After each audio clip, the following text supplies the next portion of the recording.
Hey everyone, welcome back to yet another episode of Building It Up with Bertelsmann, India's first podcast that focuses on the growth stories of Indian startups. I'm your host Ankur Variku, and with me today is the founder of a product that I passionately love, and I'm so glad to have him on the episode today, Nithin Kamath. Nithin is the founder and CEO of Zerodha, India's largest stock trading platform, and it's phenomenal what they have achieved in such a short period of time. And they've done it with no institutional capital raised. So today's journey and conversation is centered around how do you build such a large product in what is, I would call, a commoditized space with virtually no money ever raised. It's a fascinating journey, and I'm supremely eager to hear Nithin's story. Thank you so much, Nithin, for joining us. It's a pleasure to have you on Building It Up with Bertelsmann. I want to go back to the fact that trading has, you've almost grown up on trading. When I was reading about you, you've been an active trader, you're doing it with your own money, then you started doing it with HNIs. So it almost feels like something like Zerodha would have been a natural progression, but I don't want to assume. What got you into trading in the first place?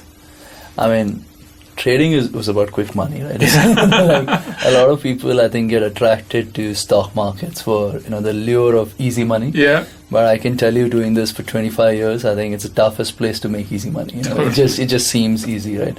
I think it seems easy because it's very easy to get started. Unlike real businesses which take a lot of doing before you can actually start. Correct. You could open a trading demat account and start your trading business almost instantly today, right? So I got hooked onto it because a bunch of older friends of mine, they were trading, and then they introduced me to it. And it was all with 400, 500 rupees, and it was really small when I started. And then I've spent 13 years before Zerodha actively trading markets. Wow. So when Zerodha happened, it just seemed like a right time to be a broker that me and a bunch of us who used to trade together. We didn't have as traders ourselves. So this wasn't something thought over a coffee shop. This was like 13 years in the running. Right. And was it the frustration of the current tools that you experienced that made you think of an alternative, or was it just about, I've been doing this so I can do it better than someone else? Actually, there were 2-3 reasons. Firstly, day trading is almost like playing a T20 game every day, right? It's really volatile, and you can you hit the shelf life of sorts, and I could feel a little bit of burnout. So I wanted to take a break from trading for a couple of years, like 1-2 years, and do something related to the industry.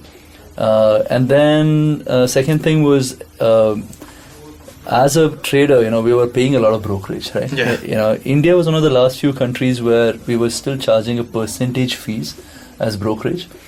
In an online world, the cost of execution doesn't go with the size of trade, right? So then why should the broker make more, right? I mean, it was like just a logical, and it was not like something that we thought about at first. It was very common in the US, right? A flat fee per trade, like this whole discount broking started in the US back in the 90s. Yeah. So, and then the third thing was we had made a little bit of money in 2008 when the markets fell. So, to become a broker in India, you had to put deposits at the exchanges. Yes. Right? So, all of those facilitators, kind of enabled this whole idea of Zerodha, back in 2010. And, when you're a broker, there are two important things, right? One is your technology, right? You need a trading platform, and you need operations, right? As in people to help you build the business. And technology is actually the toughest piece. Yeah. And back in 2009, the National Stock Exchange in India launched a platform called NSE Now, which they gave free of cost to brokers. So when we started, it was more like a technology arbitrage of sorts. So where, I had spotted that, by being a member on the exchange, you get a platform for free. So then we were like, if you get platform for free, can you disrupt pricing by taking your operations online? Interesting. Right. So this whole product play of ours was 2014 onwards. The first 3-4 years of a business was all built around the NSE Now trading platform, which was a vendor platform. So, and with no one on our technology team, So that's essentially how the business started. Wow, that's a fascinating thing, and it's usually the advice is do not enter into low margin, super competitive cohorts, and that's exactly where you went. It was crazy. And you were up against really established players, right? The people who were trading platforms back then were either well institutionalized or well funded or had been in the business for a really long time. Nonetheless, that they were not necessarily the best experience. So you knew very well what you were getting into and were up against. And yet you chose that. Was it more like irrational optimism, or did you really know that this is going to pan out because consumers were constantly saying we don't have a choice and we wish we had? No, see, just to add on to all of this, right? 2010 was the worst year for broking industry ever. Okay, that's when we started. Wow. Right? So, right? So, I think there is a very thin line between passion and foolishness, right? If it works out, people call you passionate. If it doesn't, they call you foolish. I mean, I think us starting a brokerage firm in 2010 with no pedigree background, with nothing at all, was quite foolish, But then, but I think the edge was, we got lucky, to be very honest. The luckiness was that in 2010 we started. Most brokers were diversifying. Their focus was moving away from retail broking to doing other things, and we were kind of entering. And the first 2-3 years of the business, no one really acknowledged this pricing model, right? So we actually got a 3-year head start before the first competitor, who again was a small startup like us, who came in and said, okay, this pricing, maybe, this kind of a model works. Sure. Be digital, be online, be low cost, flat fee, etc. The big guys only last year, right, reduced the prices, right? So we have actually gotten a 7-8 year head start, right? As in being able to build a moat around products and etc. And so a lot of people give credit to pricing today, but pricing is what was our edge when we started. And when we started the business, we were not building for investors. We were building it for active day traders and active futures and options traders, right? But as we grew that business, we realized that market is a really shallow market. Like, if you were to ask me in 2009, there was no way to do market research as well, right?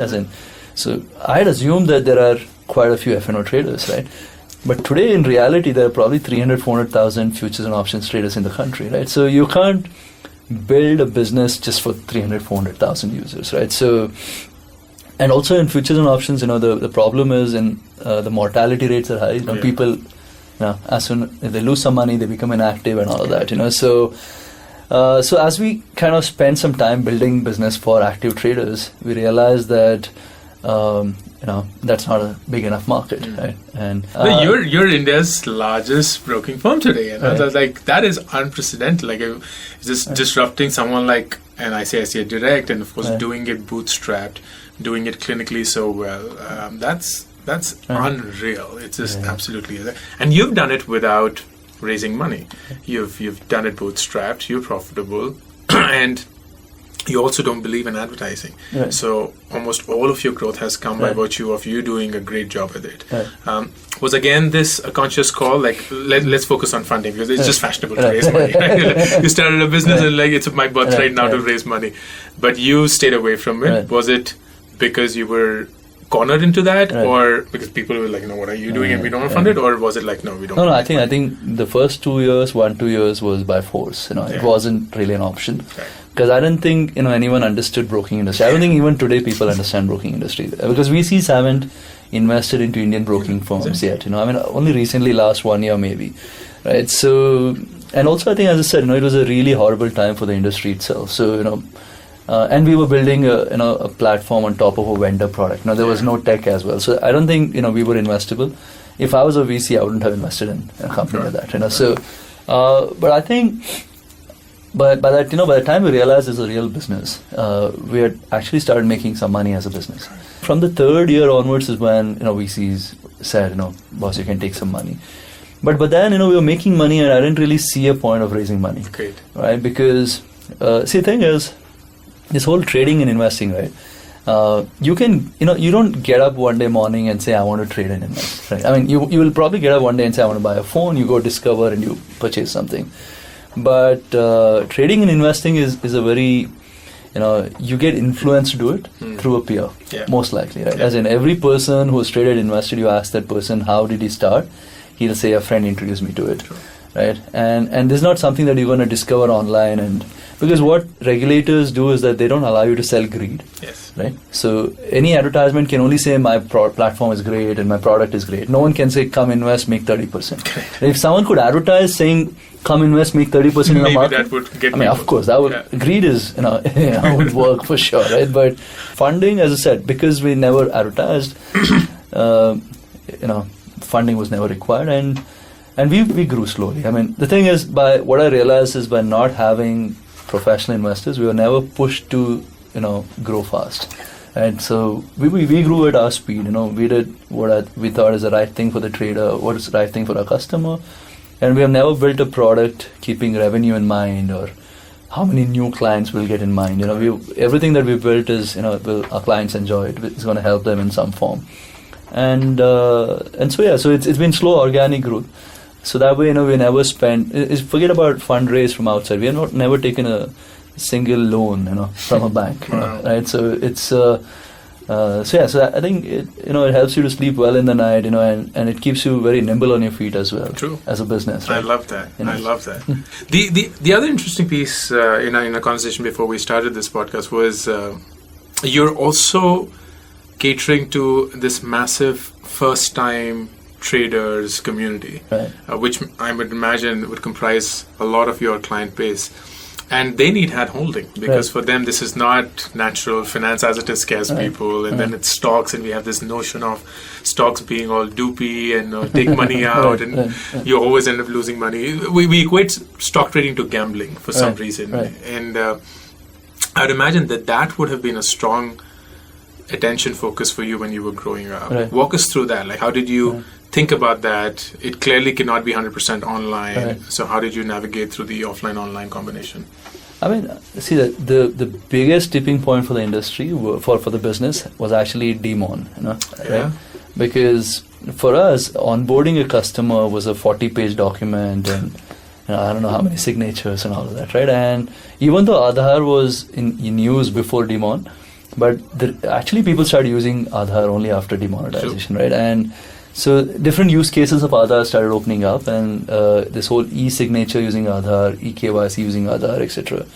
Right? So after demon was the first time we could actually onboard a customer online digitally, right? And so that was like a really big, change. I mean, I think the first 5 years of the business we had opened 70,000 accounts. The January after demon 2018 Jan, we opened 80,000 accounts in a month. So it was like a huge relief, for the business. Yeah, but what we realized, the first I think the first 1-2 years of the business started off thinking that we're going to remain online, digital. But it kind of hit on us quite soon that in the business of money, people want to know if there's humans behind it. Great. So one of those hacks we did, which worked very well, was we set up sales centers in all the cities, actually. Offline sales centers? So we have today in the top 20 cities, we have our sales team sit out of small office share setups. Wow. And so we have a location on our map, contact us, we have a local landline number to reach out to. Got it. And then we, in the smaller cities, we do it through our partners.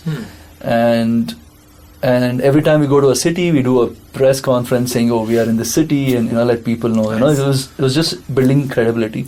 So even though we started the business thinking that we can be completely digital, it kind of very quickly hit on us that when it comes to money, people want to speak to someone, right? Like people in our office. I was just looking at it the other day. So they were all trying to buy insurance. They're spending time everywhere on all the insurance comparison website. But before buying a policy, they wanted to speak to someone, right? Just to they already decided. Just want a confirmation that was your real, So I think it's about savings, investing, is a lot about that, right? And I think a big problem in India is, probably around the world actually, is no one's educated on finance, in school, colleges, right? And so by the time you get your first paycheck, you're ending up either following your parents' habits or your peers, right? And you can safely assume that it's probably a wrong habit, right? And buying gold jewelry or buying real estate and all of that, right? without really having enough, and Correct. without proper financial planning and etc. Right. So we realized that we had to put people to kind of, even though the entire user experience is quite minimalistic, but it can still be intimidating for a first timer. Yeah. Right. So these decisions that we took has helped us quite a bit. Correct. The other piece, Nithin, about your business is that it's regulated to some extent, like, because at the end of it, it's people's money, and there is some controller of that interest. So there will be bound days where things don't go as per plan, and Right. there are enough of them every now and then. How does a business tend to recover? And I want to focus on the credibility issue that you Right. spoke about, which is fascinating, and I love your thesis on it. But how do you get out of that credibility damage Right. of sorts? From the start of the business, right, everything that we have done has been on the right side of the regulation. Okay. Right. So we've always done what regulators expect out of broking industry. Right. Today, if you were to go speak to regulators, they will probably have great words for us, because we are kind of forcing the incumbents to be transparent, be technology first, Okay. don't do advisory. Because the biggest complaints that regulators get today in India is unauthorized trading, Yeah. right? Which is essentially advisors inducing customers to trade and Trading. etc. Right? So we are we've always been doing what is right for the industry, right for the customer. So that way, there's never been an issue from the regulators. The issue, though, is from on the technology side, right? Right. As in, we've had scaling issues because post 2016, we've gone from 50,000, say, to 1.6 million customers, from say 300,000 trades to 3-4 million trades a day, right? And in our business, we rely on multiple, multiple businesses to run our business. So, for example, in India, all orders have to go to the exchanges. Mhm. That means you have to connect to the exchange via lease lines, Yeah. right?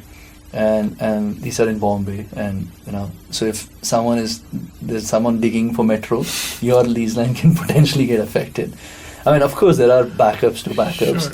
right? But then the issue with with the backup to backup is, if something goes down, primary goes down, it takes time for the secondary to come up. Correct. Right? And also the issue in this business is that when an order is fired through one line, and if say this goes down and we move him to the other, we have to reconcile the status of this order already placed, Which is right? So, massive, yeah. I mean, you can do it with 10, 1500, but if you have 1 million open orders, right, reconciling takes time, right? So, even though everything today is built in-house, there's a core piece of technology which we use, Thomson Reuters now, Refnetive's technology, which is called as an order management system, risk management system, which is that engine maintains the status of orders at the exchanges and also manages the risk of orders being going through. I mean, this is a very it's a really, what do you call it? It's a 5-year technology building problem. In the sense, this is almost like building an engine for a car. Like how Porsche uses Audi engine,